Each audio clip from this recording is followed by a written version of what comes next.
Hello friends, আমি শুভম। আজকে এই ভিডিওতে কিছু কড়া সত্যি কথা বলবো। হ্যাঁ, অনেকে শুনতে খারাপ লাগলেও লাগতে পারে। আমি আগে থেকেই বলে দিলাম ভিডিও শুরুতেই। আজকে যদি আমি বলি আপনাদেরকে এই কথাটা, যে আমাদের এখানকার বা ইন্ডিয়ান অডিয়েন্সকে যদি আমি বলি যে এখানকার অনেক দর্শক তারা না ভালো সিনেমা দেখবো সেই মেন্টালিটি নিয়ে সিনেমা হলে যাই না, বা কোনো সিনেমার মেরিটটা দেখে যে সেই সিনেমাটার মেরিট কি সেটা বুঝে যে সিনেমা হলে যাওয়া, সেটা অনেকেই যায় না। আমি বলছি না যে সবাই, বাট যারা এরকম ধরনের মেন্টালিটির মানুষ আছে সেই সংখ্যাটাও কিন্তু খুব একটা কম নয়। যে যারা খালি একটা সিনেমার নাম শুনে বা বড় ফ্র্যাঞ্চাইজিস সিনেমা, সেই নামটা শুনে খালি সিনেমা হলে যে বড় স্টার কাস্ট আছে, বড় বাজেটের সিনেমা, আমি বেরিয়ে এসে হয়তো খিল্লি করব কিন্তু আমি সিনেমাটা দেখতে যাব, সেই সংখ্যাটাও কিন্তু খুব একটা কম নয়, আপনি অস্বীকার করতে পারবেন না। এবার আমি যদি এটা বলি, আমি কি খুব ভুল বলবো যে আমাদের যে ইন্ডিয়ান দর্শক তারা বেশিরভাগই এরকম ধরনেরই মেন্টালিটির, যে তারা নিজে ক্রিটিসাইজ করবে আবার এরকম ধরনের সিনেমা দেখতেও যায়? তাহলে আমি কিন্তু খুব একটা ভুল কথা বলবো না। অ্যাকচুয়ালি কি হয়েছে, আমি ইন্টারনেট ঘাঁটছিলাম, ঠিক আছে, আমি যে সাবজেক্টটা নিয়ে কথা বলছি সেই সাবজেক্টটার ব্যাপারে আমি ইন্টারনেট ঘাঁটছিলামও না। ঘাঁটতে ঘাঁটতে হঠাৎ করে এটা আমার চোখে পড়ে যায়, তো ভাবলাম যে এটা নিয়ে কথা বলাটা দরকার। ধামাল 4 এর বক্স অফিস কালেকশন যবে থেকে রিলিজ করেছে তবে থেকে আজ অব্দি বক্স অফিস কালেকশন জানেন কত করেছে ধামাল 4? ধামাল 4 সবাই খুব বাজে বলেছে, ব্যাশ করেছে, রোস্ট করেছে।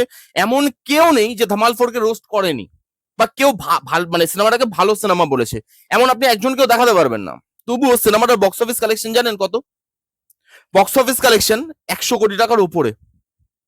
ওয়েলকাম টু দ্য জঙ্গল ব্যাশ করেছে, তারপরে সেই ওয়েলকাম টু দ্য জঙ্গলের box office collection, Indian net collection বলছি, হ্যাঁ এগুলো নেট কালেকশন 130 কোটি টাকার কাছাকাছি। এবার আপনি ভাবুন, ঠিক সেদিকেই এই বছরই একটা সিনেমা বেরিয়েছে বা বেরিয়েছিল বলতে পারেন, সেটা হচ্ছে মে বাপা সাউঙ্গা। সেই সিনেমাটার বক্স অফিস কালেকশন কত জানেন? ধামাল 4 এর অর্ধেক। বা আগের বছর একটা সিনেমা বেরিয়েছিল সুপারভাইজ অফ মালেগাঁও, সেই সিনেমাটার বক্স অফিসটা শুনলে আপনি হা হয়ে যাবেন। আজকে আপনার কাছে সেই সিনেমাটা হয়তো মাস্টারপিস একটা মুভি, কিন্তু সেই সিনেমাটা বক্স অফিস কালেকশন করেছে মাত্র 6 কোটি টাকা, ইন্ডিয়ান নেট কালেকশন। আপাতত আমি মানে যেটুকু দেখতে পেয়েছি, এবং আমি যে সোর্স থেকে এই জিনিসগুলো বলছি সেটা মোটামুটি ট্রাস্ট করা যায় ওই সোর্সকে। এবার আপনি বলুন, সুপারভাইজার মালাগাওয়ার মতো সিনেমা ওটিটি প্ল্যাটফর্মে এসে হিট করে কি লাভ হবে? যেই মেকার, সেই মেকার তো টাকাটা কামাতে পারলো না হল থেকে।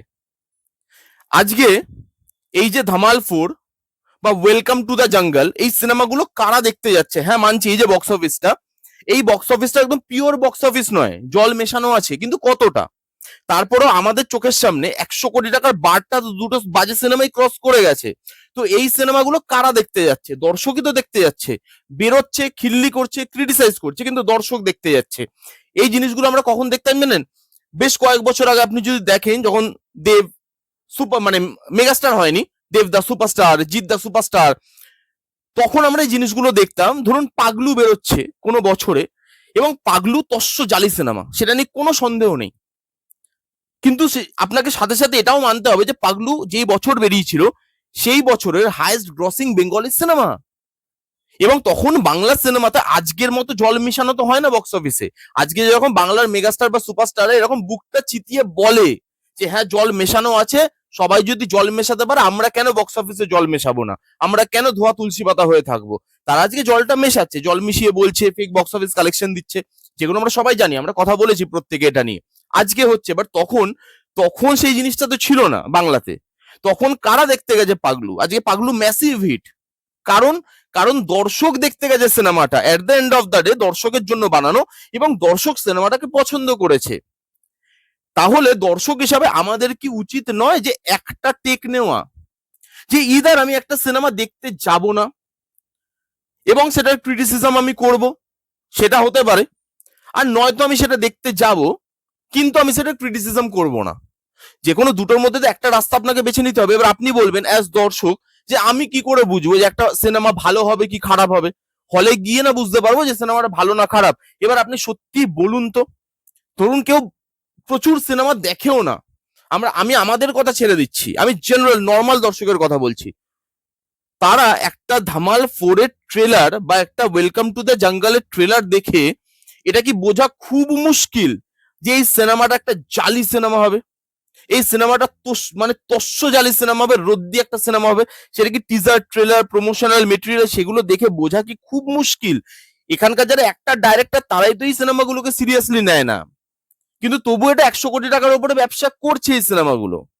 এটা আমি দেখলাম ইন্টারনেটে এবং আমি হা হয়ে গেলাম। এবং আমি সত্যি কথা বলছি, আমি যখন ধামাল 4 বা ওয়েলকাম টু দ্য জঙ্গলে বেরিয়েছিল, আমি বক্স অফিস নিয়ে কথা বলিনি এবং আমি দেখিও নি বক্স অফিস কালেকশন। আজকে আমি দেখে বললাম ভাই এত টাকা কামাচ্ছে এই সিনেমাগুলো, তাহলে আমরা দর্শক কিভাবে বলতে পারি যে আমাদের ইন্ডিয়ান সিনেমা বা to be precise Bollywood cinema growth করবে? কেন করছে না? তার রেজাল্টটা বা তার কারণটা তো আমাদের কাছেই আছে।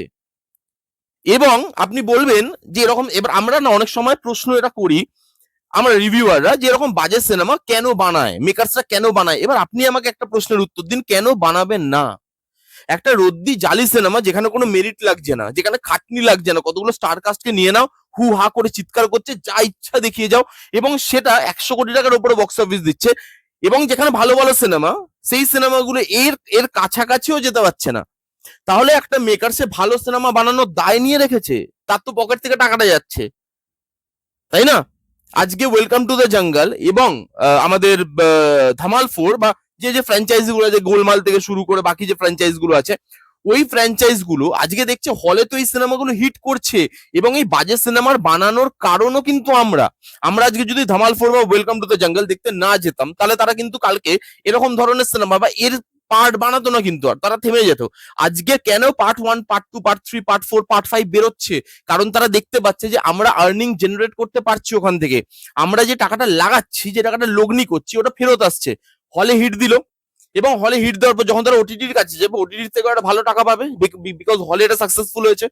ওটিটিতে মানুষ দেখবে, ওটিটি একটা ভালো ডিল দেবে, মিউজিক রাইটস থেকে শুরু করে স্যাটেলাইট রাইটস থেকে শুরু করে তাদের টাকা উঠে যাচ্ছে, যেটা ভালো সিনেমা বানালে তারা দেখতে পাচ্ছে, বিকজ তারাও তো ট্যালি করছে, এবং আমরা মার্কেটের বাইরে, বাট তারা মার্কেটের ভেতরে তারা লোক রেখে দিয়েছে এগুলো ট্যালি করার, যে ভাই দেখো ভালো সিনেমা বানালে কত টাকা জেনারেট করতে পারছি, আর আমি রদ্দি সিনেমাগুলো বানিয়ে কত জেনারেট করতে পারছি। ভাই বানাও রদ্দি সিনেমা, লোককে দেখাও, লোক যেটা দেখতে চায়, লোক ক্রিটিসাইজ করুক, খিল্লি করুক, বাট আমাকে টাকাটাও দিয়ে যাক। At the end of the day money is everything.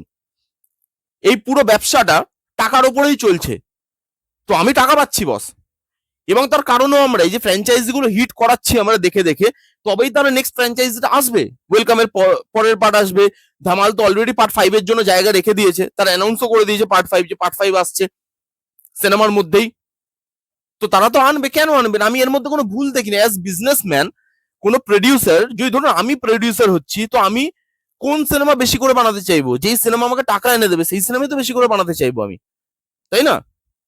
লোককে শিক্ষিত করে কি হবে কারোর? এগুলো যদি লোক দেখা বন্ধ করে, তখন তারা মেকার্সরা অন্য একটা ওয়ে ভাবতে শুরু করবে, যে ভাই এগুলো তো দেখিয়েছি, চলছে না আর সিনেমাগুলো, একটুও টাকা আমার উঠে আসছে না এই সিনেমাগুলোর থেকে, কিন্তু ভালো ভালো সিনেমা সেগুলো লোক যাচ্ছে দেখতে, সেগুলো দেখো কত ভালো ভালো বক্স অফিস জেনারেট করছে, চলো ভালো কিছু ভাবি। লোককে কিন্তু এভাবে আমরা আর বোকা বানাতে পারবো না, তখন তারা অন্য কোনো ওয়ে আউট বার করবে। বাট এভাবেই যদি চলতে থাকে, আপনি এরকম সিনেমা দেখতেই থাকবেন, খালি কি হবে, ট্রেলার আসবে আমরা রোস্ট করব, মুভি আসবে আমরা রোস্ট করব, কিছু ইউটিউবার্স আছে তারা ভিউজ কামাবে, কিছু প্রডিউসার আছে তারা টাকাটা ঘরে নিয়ে চলে যাবে। আলটিমেটলি কারা বোকা হবে? অডিয়েন্স বোকা হবে, কারণ অডিয়েন্স, তাদের তো কোনো ইউটিউব চ্যানেল নেই যে সেখান থেকে তারা রেভিনিউ জেনারেট করছে, বা তারা কোথাও লিখছেও না, তারা টাকাটা খরচা করে সিনেমাটা দেখতে যাচ্ছে, বেরিয়ে বলছি পুরো 500 টাকা আমার জলে চলে গেল। এভাবে প্রত্যেকবার যাবে, এবং এরকম বক্স অফিস জেনারেট আমরাই করিয়েছি, যার জন্য তারা সাহস পাবে ভবিষ্যতে এরকম সিনেমা আরো বেশি করে বানানোর, কারণ তারা রেজাল্ট দেখতে পাচ্ছে।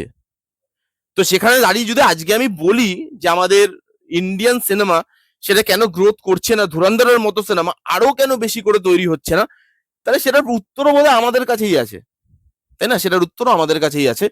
এবং দর্শক হিসাবে প্রত্যেকটা দর্শককে বলবো, বাজে সিনেমা সেগুলোকে ক্রিটিসাইজ করুন, সেগুলো নিয়ে কথা বলুন, কিন্তু ভালো সিনেমা সেগুলোকে হলে গিয়ে দেখুন, সেগুলোকে দেখতে যান। ভালো সিনেমা হল পায় না, ভালো সিনেমাকে সেন্সর বোর্ডের সঙ্গে লড়াই করতে হয়, ভালো সিনেমাকে অডিয়েন্স পুল করার জন্য তাদের কাছে কোনো টাকা বা তাদের কাছে অত পাওয়ার থাকে না যে তারা বিশাল প্রমোশন দিয়ে অডিয়েন্সকে পুল করবে, বড় কাস্টিং নিয়ে নেবে, তারা ভালো সিনেমা বানায়। তো সেগুলোকে যদি আমরা সাপোর্ট না করি, ভালো সিনেমা বানানো বন্ধ হয়ে যাবে এরপরে, কারণ বাজে জিনিস যদি মানে রেজাল্ট দিতে থাকে, তাহলে লোক বাজেটাই করবে, তাই না? আলটিমেটলি এটাই আমার বলা ছিল।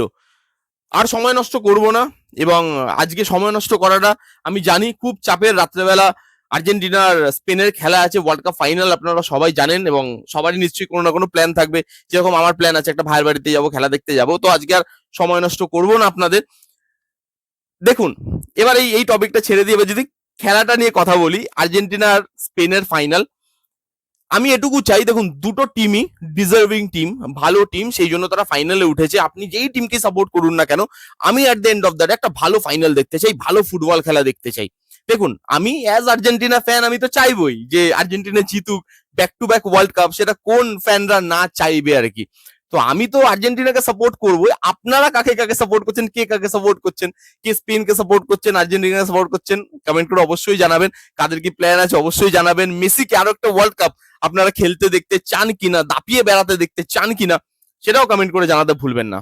এই ছিল ভিডিও, দেখা হচ্ছে নেক্সট কোনো ভিডিওতে। ততক্ষণ bye bye, take care and be safe. আর্জেন্টিনার ফ্যান হবে হবে। বাই।